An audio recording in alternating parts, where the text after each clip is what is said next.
Poppy Tooker, and you're listening to Louisiana Eats, edible content for Louisiana food lovers. Louisiana Eats is brought to you with major support from Louisiana Fish Fry, breadings, boils, new air fry mixes, and more classic Louisiana dishes available everywhere. Let's all Louisiana. And from the St. Tammany Parish Tourist Commission, located 40 minutes from New Orleans' French Quarter, the North Shore's Tammany Taste features the chefs and farmers, brewers and bakers of St. Tammany Parish's culinary scene. Visit LouisianaNorthshore.com to discover more. Louisiana's North Shore, where New Orleans has come to play and get away for more than a century.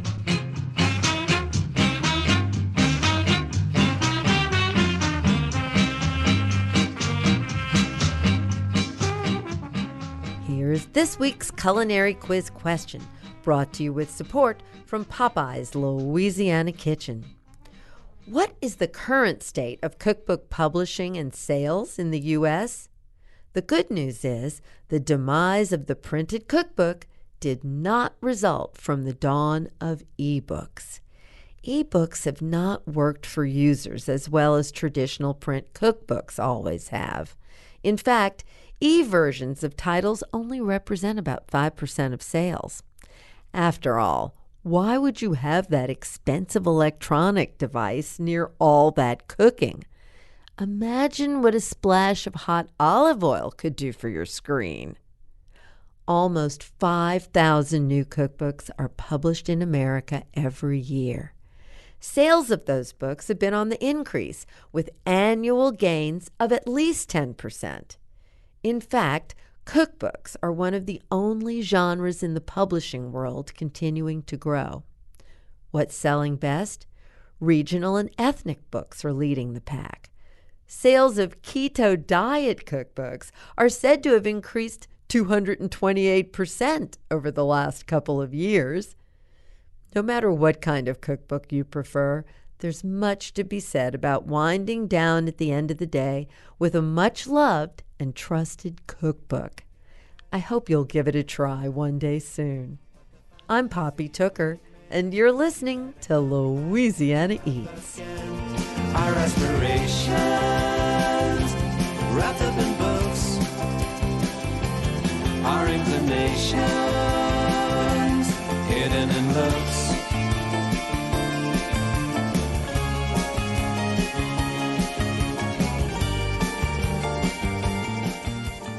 Within the pages of the New Filipino Kitchen are a collection of 30 recipes and stories from expat Filipinos who have preserved their food memories and brought recipes from home into a new context. New Orleanian Christina Quackenbush of Milkfish contributed one of her own recipes to the book. She joined us in the Louisiana Eats studio to discuss her fascinating story and how the book came to be. Well, Filipino food has been having a hard time with identity, especially now that it's been coming out all across the United States. One thing about Filipino food is it has so many influences. So even though it's the book is Filipino recipes, it definitely crosses the divides of race, creed, or whatever. It's definitely brought to you with stories that people can relate to. In all families. A lot of the authors there are offering their stories from here, trying to find ingredients here in the United States, trying to, have to pick different ingredients that they have to do because some ingredients can't be found. It's just been a journey.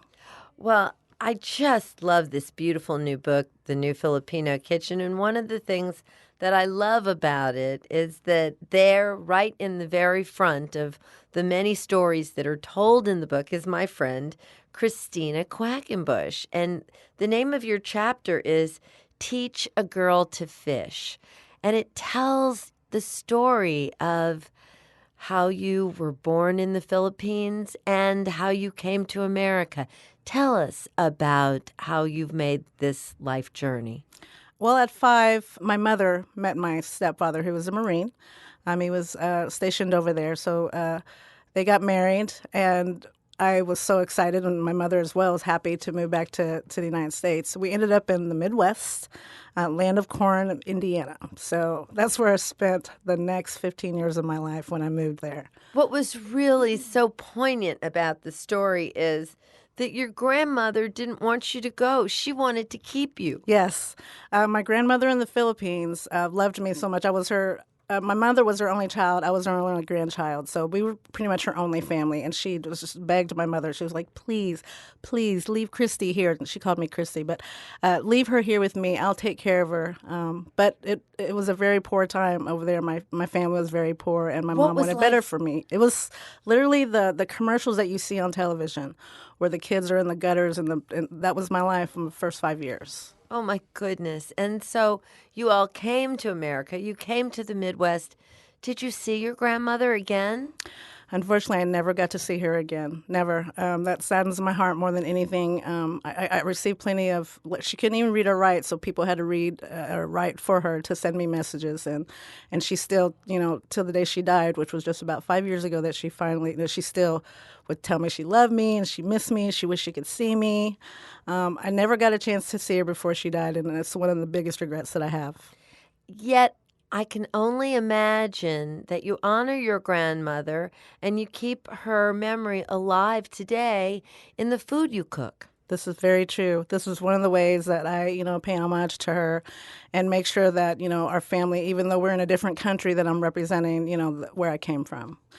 So the food that I cook came directly from my mother. I obviously didn't have any other influences of the Filipino food except from my mother.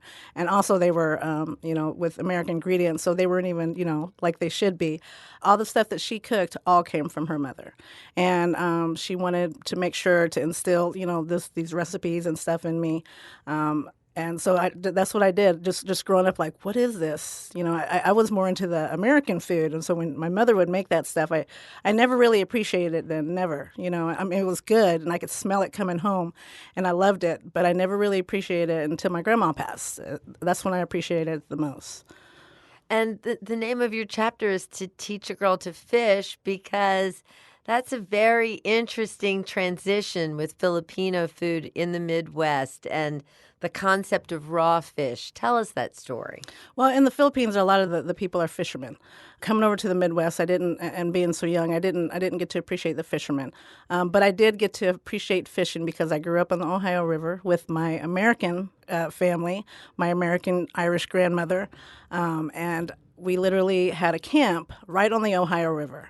My grandpa would fill a whole filter thing full of like crawfish for bait, and he would drop it, and all this fish would come up, and I would sit there just amazed. He would show me how to skin them, and right after he was done, he'd put a little salt on them, make them bounce around on the table and stuff. So growing up fishing, I loved it a lot. My mother always did this weird thing when we got the fish. She would always put vinegar in it, and I was just like, you didn't even cook that. As a kid, I was totally like, I can't believe that you're eating that. You haven't even cooked it. It's raw. So I always wondered why she did that, and I never liked it at first. But, as a kid, your taste buds develop. When I finally did, like, a light bulb went off, I was like, this is actually pretty good, and I would sit down, and it would be marinated. She would have tomatoes and red onion and cucumbers, and the fish all marinated in the vinegar, and we would eat it with rice. It was just a thing my taste buds were not used to or even ready for, but I was very, very much happy, and then that just came in a development over time of the recipe I finally put out. Christina, how did you end up in New Orleans, and how did food become your life? Well, that's, one of the reasons why I wanted to come to New Orleans is because, if you want to be anybody, you want to go down to New Orleans where all the different food people are, the restaurants, the chefs. That life for me was just so glamorous, and I wanted it so bad. I actually studied and got a degree in computer programming, but did not like it. As I was going to college, I was in restaurants. So I came up in restaurants, and I just loved it so much. Every aspect of the restaurant business, the food, the guests, all that stuff. I really wanted to make an impact and just really be part of the food scene here. That's been my whole point. And from the first time I've been here, I did nothing but food. Well, and you really have created your own footprint. I think I first became aware of you when you were doing pop-ups at Marie's down in the Maroney. Yes. So tell us how your path has followed. Well, I mean, I have to give one person complete credit for my success. Well, not complete, but the biggest mentor for me, and that's Adolfo Garcia. When I finally came in to work for him and I was bringing food in, he's like, we don't have anything like this here. Isn't that weird? And I was like, yeah. So next week, he sends me an article from a restaurant in New York that's starting pop-ups. This was back in 2011 when pop-ups weren't really, the thing yet. He goes, I think we should do this. And from that very first pop-up, it ignited in me like, oh my God, this is definitely something that I could do. I could go around and start doing pop-ups. And at that time, there wasn't very many. There was Pizza Delicious. There was the Wandering Buddha. There was very few. So it was a super exciting thing to do. When I first approached Marie's, their kitchen was no bigger than this room. It's a funny place. It is. And it was just tiny, and all of us in the kitchen together, we literally were rubbing elbows. So it was definitely a challenge, but moving from spot to spot and to be able to make that space yours for the time being that you're there, and to be able to put out really good food was always a challenge. Marie's was really a good stepping out point. That's when the neighborhood started coming together. Other restaurants in the neighborhood came down and said, why don't you pop up at my place? And so the next place was the Hudat Cafe. Well, Christina, it is so wonderful to continuously find you freshly popping up here and there. Even at the Broad Street Theater, people find you popping up. Yes. So the owner there is a very good friend of mine, and they regularly host pop-ups there. But I got 2 definite set days now a week, Thursday and Friday. It's definitely not the old food, sit-down, full-service restaurant type stuff. It's stuff that you can be able to take in the theater, but I do my best. And I make sure that every little detail is handled, everything tastes good. Just because it's theater food does not mean the quality goes down. Well, Christina Quackenbush, congratulations over the part you played in the new book, The New Filipino Kitchen, and I cannot wait to see where you pop up next. Thank you so much. Thank you so much, Poppy. It's so good being here.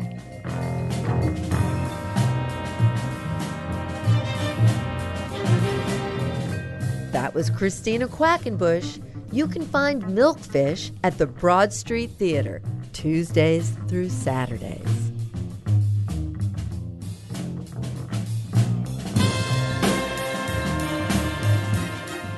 That's it for this week's edition of Louisiana Eats, edible content for Louisiana food lovers. Catch up on previous editions and hear all about upcoming special events by visiting poppytooker.com. You can find videos, recipes, and even order personalized cookbooks there. Louisiana Eats is made possible with major support from Popeye's Louisiana Kitchen, Louisiana Fish Fry, Camellia Brand Beans, and the St. Tammany Parish Tourist Commission. Additional support for Louisiana Eats is provided by Tableau, brunch and dinner daily with outdoor balcony dining overlooking Jackson Square. Original theme music composed by David Pomerleau and performed by Johnny Sketch and the Dirty Notes. Big thanks to senior producer Joe Schreiner and special projects manager Reggie Morris, and to our business manager and social media maven, Maddie Mullidew. Come visit us anytime at our Louisiana Eats studios at the Southern Food and Beverage Museum.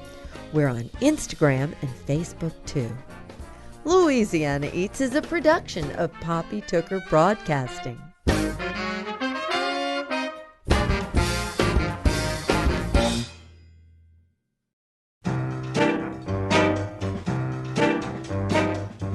I'm Poppy Tooker, and you're listening to Louisiana Eats, edible content for Louisiana food lovers. Louisiana Eats is brought to you with major support from Camellia Brand, beans done right, a New Orleans tradition since 1923, and from the Napoleon House, located in the historic French Quarter, dishing up 200 years of history, refreshing Pim's Cup cocktails, and toasty warm muffulettas. all-day dining and private events at 500 Charter Street.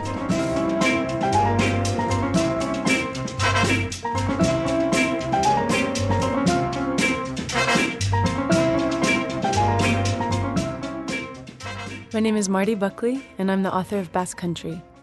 When Marti Buckley was a student at LSU studying Spanish, she hoped the study abroad program would place her in a Spanish city she was somewhat familiar with, like Madrid or Barcelona. Instead, she was sent to Pamplona, the second largest city in the greater Basque cultural region.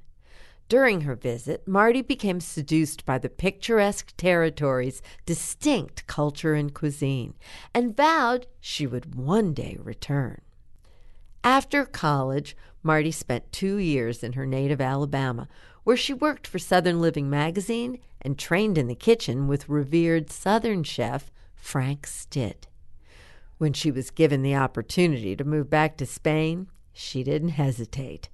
Taking her partner and 2-year-old daughter with her, Marti settled in the coastal city of San Sebastián in northern Basque Country. She was planning to stay for just 1 year, but has remained ever since. Just by skimming the pages of her cookbook, Basque Country, it's obvious how enamored Marti is with the region and its people. When we spoke, I began by asking her how a Southern expat has come to identify so strongly with an area of northern Spain. Well, I think in part, who doesn't like to eat and drink well and live next to the ocean and the mountains? It's just an easy place to fall in love with, as anybody who has visited San Sebastian can vouch. But, I do feel like there is an affinity between Southerners and Basque people. On one hand, kind of everybody else in your respective country is like, what's up with those people? So I feel like the Spaniards think that about Basque people, and sometimes I feel like American, the rest of the country thinks that about the South.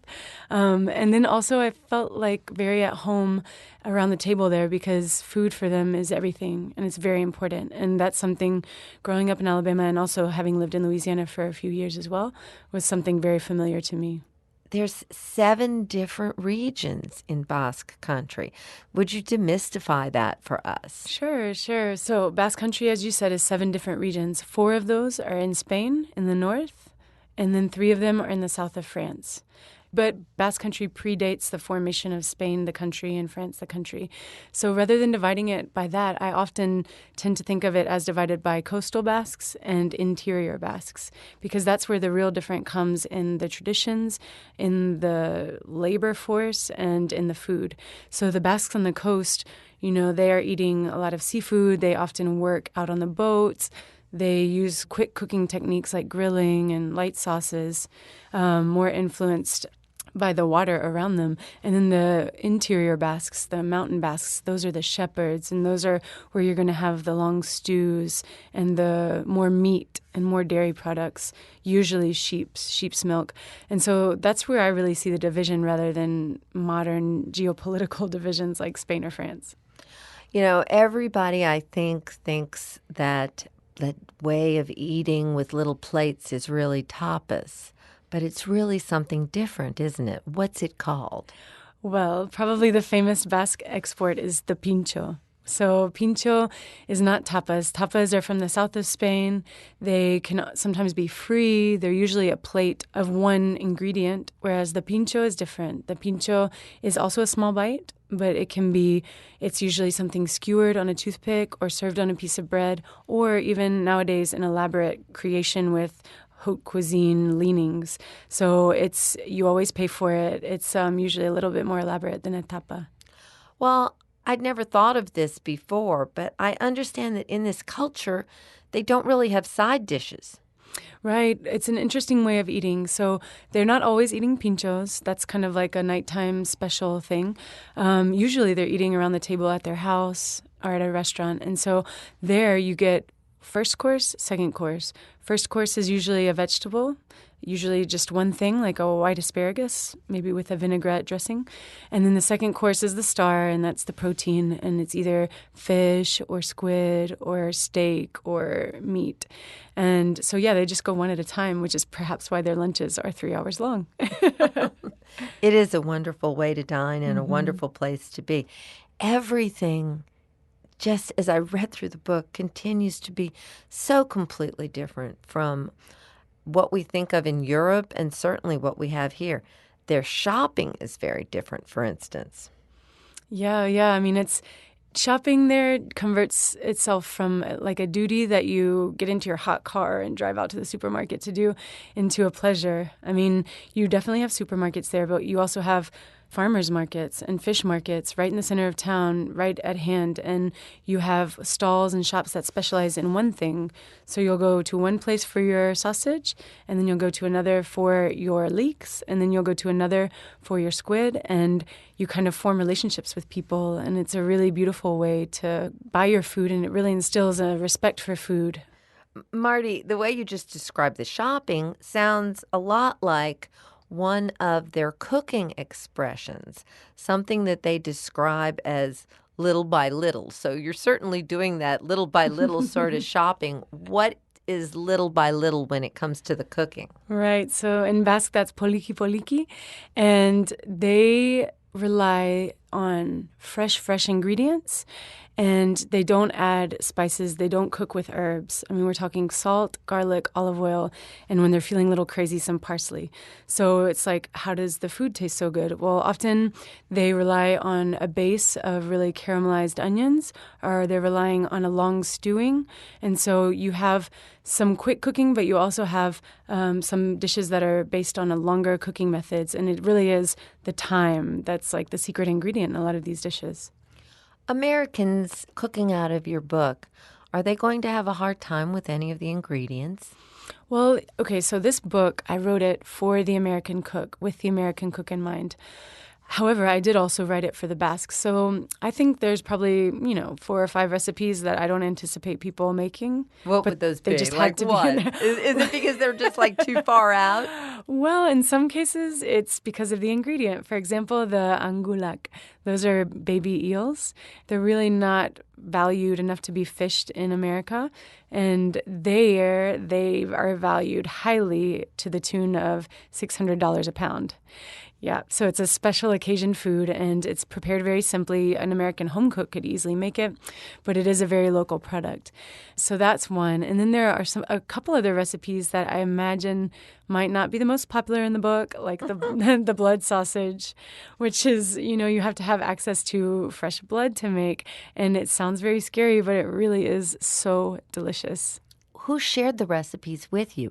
How did you learn to do this kind of cooking?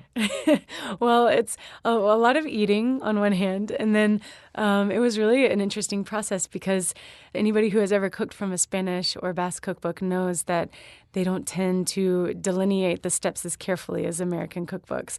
So it might read, cook the fish, make the sauce. And if you don't have like a Basque grandma next to you, then you're never going to know what to do.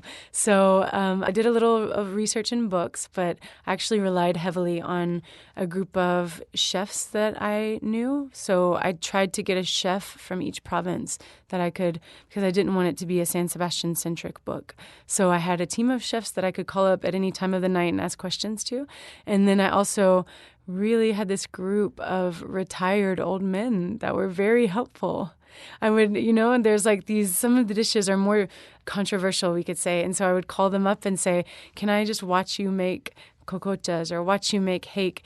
And they would be super happy to make that dish with me. And then I would take copious notes and go home and test it out with my American measurements and timing and everything. And so it was a combination of both research and firsthand cooking with people. Well, Marti, you've really got me confused because I understood from reading your book that the Basque are really a matriarchal people. So how in the heck are you getting the advice on cooking from the old men? Would you explain this to me? Yes. So, well, I should say I also had a group of, friends' moms helping me. It was not just men. But actually, the very fact that the Basques are a matriarchal society and the woman has had a lot of the control in the household means that the men got tired of that, I guess, and they would look for sort of a refuge. And that really gave rise to these cooking clubs that started in the latter half of the 19th century in San Sebastian. And they became sort of a refuge outside of the house where men could go. And so there's been this whole culture on the side of men cooking and sort of competing to see who could make the best steak or whatever. And so they have men cooking as much, if not more, than the women. Well, they actually do have cooking competitions. Well, those, yes, every village has a party and every party has a cooking competition. And so you can literally hop from weekend to different villages and just catch all the different festivals. Well, it really just does sound like a little piece of heaven on earth, particularly for someone who is a serious foodie. It like, is. Obviously, we both are.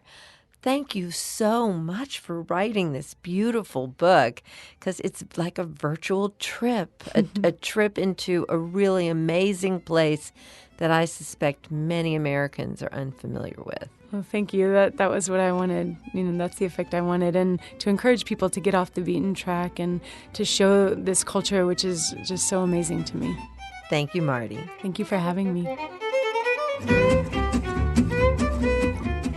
That was journalist and blogger Marti Buckley, author of Basque Country, a culinary journey through a food lover's paradise.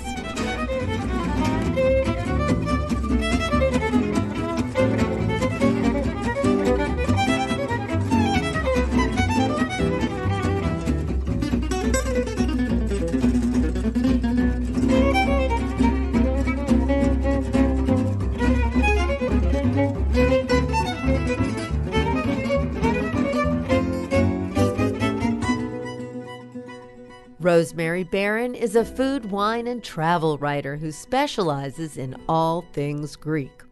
Since first published in 1991, her cookbook, Flavors of Greece, has come to be regarded as a classic, presenting an authentic and definitive collection of Greek recipes. We spoke with Rosemary to learn how this ancient cuisine has survived and how an English woman became an authority on the topic. I was born in London just after the Second World War, and I went to a very, very good school where I became very interested in Greek history and Greek archaeology, and actually even did a little bit of ancient Greek. So when I left school and went to university, my first interest was archaeology, and I ended up on the island of Crete in 1963. What was Crete like when you landed there in the 1960s? It was a very, very strange place. There were virtually no roads. There was, I think, 20 kilometers of tarmac road. There was no airport. And to go to the dig, the east coast of Crete took nearly 2 days to get there. Now, if you arrived on Crete at the airport, it would take you probably 2.5 hours to drive. There was no electricity on the island. And in fact, what I realized just recently was it was about 18 years after Ansel Keys, an American. Ansel Keys was American from an American university, did an interesting study on the health of people throughout the world compared to the health of those in America. And that was because people in America were getting heart attacks and people in other parts of the world weren't. And Crete in 1947 had come out of the Second World War, desperately poor, desperately poor, and yet 90-year-olds were working in the fields without heart attacks, which isn't to say that 90-year-olds should work in the fields. But the fact that they could was pretty remarkable. Exactly. And this interested Ansel Keys, and he put it down to the way of life there. And I only knew this afterwards, after I'd been there. But the place really fascinated me because I was digging and finding these incredible painted pots that the Minoans, who were the first civilization of Western Europe, did. And they were depicting the same kind of food on their pots in their paintings as we were still eating 2,000 years later, with the exception of things like we had tomatoes, we had potatoes, which of course are New World, but it was the fish and the beans and the olive oil and the yogurt. On Crete, I'd learned there's a continuity in food, and it was extremely healthy. I felt better when I was on Crete than I did when I lived in London. So the great health benefits of eating Greek food for Zester Daily. Of course, you're very well published. You've been in countless publications aside from your own books. But for Zester, you wrote an article, 8 Healthy Food Tips That the Cretans Knew First. So explain who the Cretans are, because they're pretty ancient peoples, and what were they onto that we've lost? You're quite right, Poppy. They're an incredibly remarkable people. At the moment, it's not totally sure where they came from, but what is pretty sure is that they were not a warmongering people. What we do know is they traded with the ancient Egyptians, they traded with the Phoenicians and the Babylonians. Their function was that they were sort of a stopping off point for Egyptian knowledge. So what are those healthy food tips that actually the Cretans had the scoop on? The great knowledge that the Cretans had, first of all, there was olive oil. And our own scientists have proved that this is a wonder food, not only with vitamins, but of course in the old days, it also provided light, soap, everything. It was life. Life itself was the olive tree. With the olive oil, there were the olives too. There was there was what they call the sixth sense, which is a sense of community.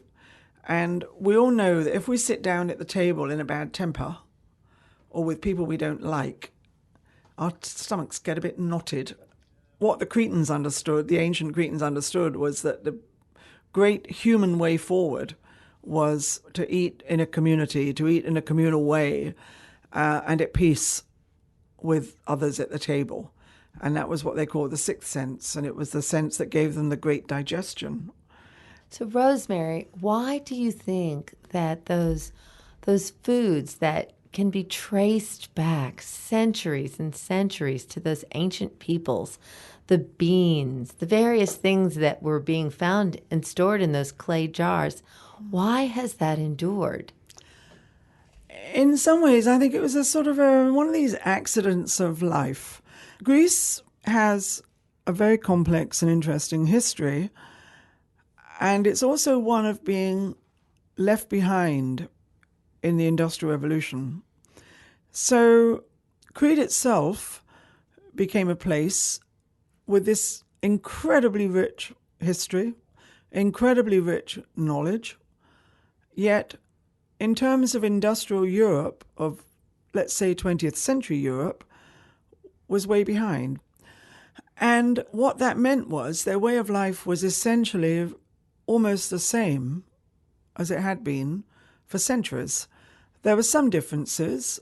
Some foods from the New World had entered, tomatoes, potatoes, New World beans. But essentially, it was the same life that was being lived 2,000 years earlier. That is the fish from the Mediterranean and the Libyan Sea to the south, the old world beans of favas, chickpeas, peas, most especially the wild greens. And this was the same as the Minoans, 2,000-3,000 years earlier. And the pots that we were digging up had these beautiful motifs of wonderful octopi and shellfish and goats and greens. And we were eating these same foods. And I put it down to the fact that the infrastructure of the country was extremely poor. There were, as I say, no roads, no electricity, and people were living a life that was extremely sustainable.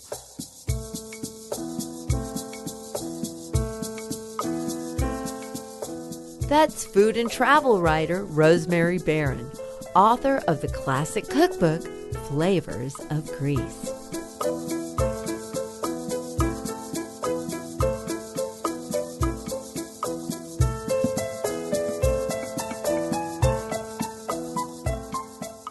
Considering all the cookbook authors we gathered together for today's show, are you curious about what the current state of cookbook publishing and sales are in the U.S.?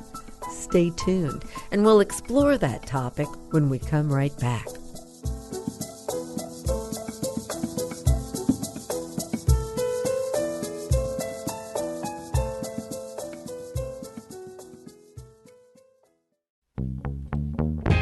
Louisiana Eats is brought to you with major support from Louisiana Fish Fry, a backyard staple for 40 years.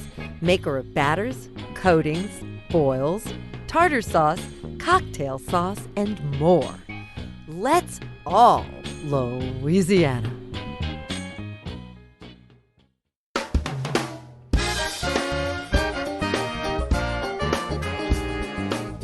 From our studios in the Southern Food and Beverage Museum in New Orleans, this is Louisiana Eats. I'm Poppy Tooker.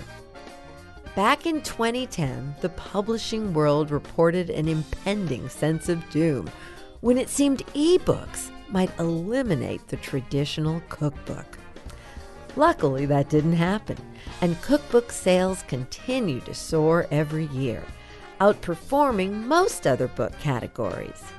On this week's show, we've gathered together some of the best of the cookbook world for some vicarious travel. Culinary superstar Chef Sean Brock sits down with us to discuss his beautiful new tome, simply titled South. Then, Alabama-born expat Marti Buckley takes us to Spain's Basque region to introduce us to the food that seduced her to abandon her southern roots for a decidedly different kind of life. And Christina Quackenbush of Milkfish fame takes us on an exploration of Filipino food, a seemingly unfamiliar cuisine that eats like comfort food from home, no matter where your home is. Each one of these guests has accomplished the gargantuan task of publishing their recipes and stories between the covers of hardback books. So spoon in one hand and cookbook in the other, we're taking an international voyage on this week's Louisiana Eats.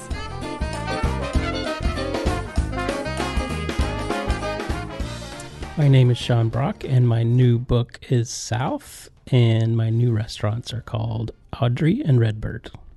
Chef Sean Brock is a Southern food evangelist. For decades, he's explored the realities of Southern foodways through cooking that blends tradition with innovation. The force behind multiple restaurants, Sean is perhaps best known for being the founding chef of Husk in Charleston, South Carolina, which was named Bon Appetit magazine's 2011 Best New Restaurant in America. There you can order items like deep-fried pig's ears or deviled eggs with pickled okra and trout roe. His inspiration comes from the coal fields of Virginia where Sean grew up, as well as his years of exhaustive research across what he calls the micro-regions of the South. In Sean's best-selling cookbook, South, the award-winning chef breaks down the essential elements of Southern cuisine, from cornbread to shrimp and grits, highlighting the regional differences. We met with Sean to discuss his book and learn what he's doing to explore the possibilities of Southern food. Obviously, you're a Southerner. You're Southern born, and that's where your roots are.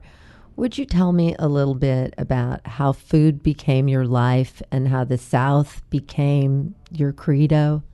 I'll see. I'm 41 now, and I grew up way back in the Appalachian Mountains near Kentucky in the southwestern corner of Virginia. In these rural areas, people still live the old-fashioned way. People grow most of the food they eat. My grandmother had a garden that was, if I were to guess, I would say it was at least 2 acres. And that was my everyday. I lived with her for a few years, and those were my chores, and I was always in the garden. Even as a little kid, I was fascinated by food growing out of the ground. I just couldn't believe it. And I would just rummage through and eat the potatoes and the cabbage and the rhubarb, and just fell in love with food at a very, very young age. And my grandma saw that and really started teaching me more than just making biscuits and making cornbread and the simple things that, the kids get to do. When I think about what Southern food is, I think about the way her food made me feel. And that's what I strive for. And that's what I try and teach my team is this is a cuisine that is rooted in emotion and it's rooted in nurturing. And to me, that's soul food. One of the things that strikes me about your new book, South, is that I think it has the earmarks of being a Southern food textbook because it's so all-encompassing. And you go into such detail about things that I never thought needed explaining, like the difference between cooking fresh field or butter beans compared to dried. Why is that in the book? I'm glad you got that part of the book because I really wanted to call this a field guide to Southern cooking. And I wanted to create a book that allowed me to share all the things that I've learned through my insane research and development and my obsessive, compulsive nature of just trying to make the best version of these classics that I can. And this is, 20 years of trial and error in these recipes. I mean, to me, that's what a wonderful thing to be able to share.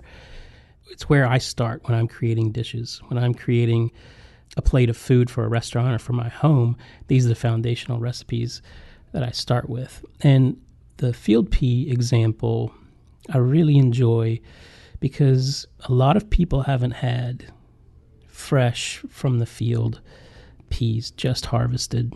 To me, those peas, when they are harvested and they just come out of that shell, they have so many layers of complexity of the soil that they were grown in. And each one has its own unique flavor. And there's hundreds and hundreds and hundreds of varieties. And in this technique, it's designed to cook them to capture as much vibrancy as possible, to capture almost the raw flavor. And the trick is how do you get the depth of soul food and slow and low cooking and vibrancy at the same time? Well, it's not just about ingredients. Another thing that you throw tremendous light on in South is cooking techniques that it's my guess a lot of your readers will have never thought of before or be familiar with. I love the section on fireplace cookery. Well, that one was one of my favorite things to do for this book. When we opened Husk in 2010, I knew a way to capture the soul and essence of Southern food was through wood-fired cookery and smoke and coals. And ever since then, I've just pushed myself to try different things every time I light a fire. For this book, I drew my fireplace at home. So I drew these diagrams of the different areas and different techniques that I've done over the past decade with wood-fired cooking. And I did it in a very interesting way. I had all the techniques written down, and then I just turned the recorder on my phone, and I just started saying everything that came to mind about that technique and what I've learned and how to do it and what I would still like to learn. And then I had that transcribed and then edited down for that little essay. Well, it's absolutely brilliant. And typical with what you're doing in this book is that there's this tension, this fabulous sort of connection between revolutionary and traditional cooking methods and ingredients. And so, yes, you pull the sweet potatoes out of the ash like everybody's been doing since the dawn of time, shall we say. But Sean, how did you come up with this concept of infusing with embers? I never have thought or heard of such a thing before. That came from wanting to create a dish around s'mores. And I didn't want to use burnt marshmallow, but I wanted to evoke that sense of sitting around a fire at night and the way your clothes smell and how you taste the smoke. And I was like, how can we smoke ice cream? Well, you can't really smoke ice cream. And I was just like, why don't we just take a log that's on fire and throw it in our ice cream base and see what happens, which is just kind of crazy idea.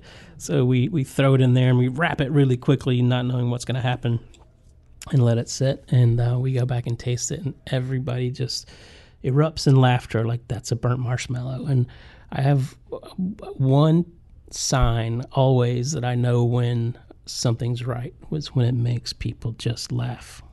Well, another one of the things that you mentioned doing in that fireplace cookery is hearth-dried seafood. Talk to me about why and why that's important.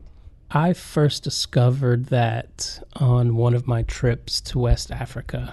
And as I was going through different people's homes and cooking and tasting with them the traditional dishes, I noticed all of this dried, fermented, smoked seafood that would go in the beginning of anything that was being cooked, from beans and rice to a lamb shank, would be braised with dried seafood.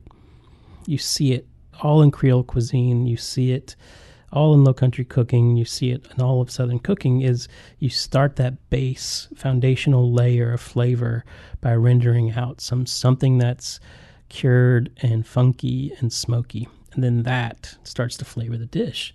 And I realized, whoa, this is another example of how we as cultures were born to crave very specific things, because you start eating them at such a young age, and it's almost like a note, that smoked and dried seafood note. When those sort of dishes and cookery came to the South, we use pork. So now we use ham hocks and country ham and bacon. But it's doing the same thing.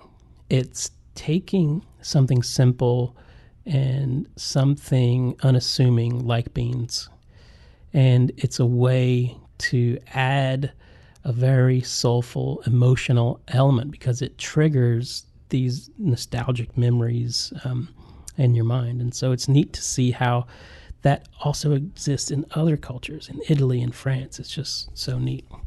You know, you've got a project that you're working on called Before It's Too Late. Tell me about too late and what you're worried about. So my goal as a human being is to explore the possibilities of Southern food for the rest of my life. And in order to do that, I need to know where it came from. And what I've been discovering is the best information, the biggest aha moments cannot be found on Google. They are not on the internet.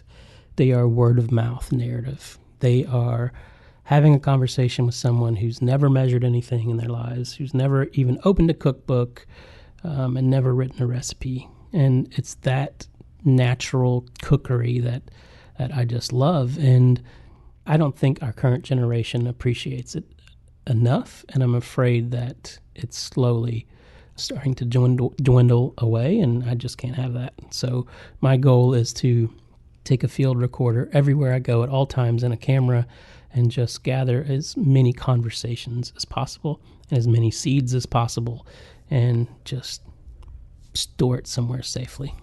Why are the seeds so important to you? To me, seeds carry multiple generations of wisdom that wasn't easily won, wisdom that we cannot ignore. Not only do they carry incredible wisdom, but these seeds in their true landrace forms are not only the most delicious, they're the most nutritious. And that's by design. And if we can get back to those things, we can get back to focusing on deliciousness, we can focus on nutrition, and we won't need all these crazy things that are happening with food these days. Thank you, Sean Brock. It was an honor. My pleasure. Thank you so much.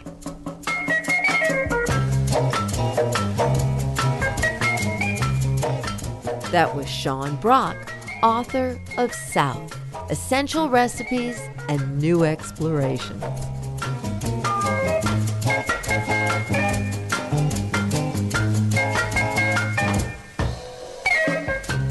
Coming up next, we have a visit with Alabama-born expat Marti Buckley, whose book, Basque Country, is a love letter to the region's distinct culture and cuisine.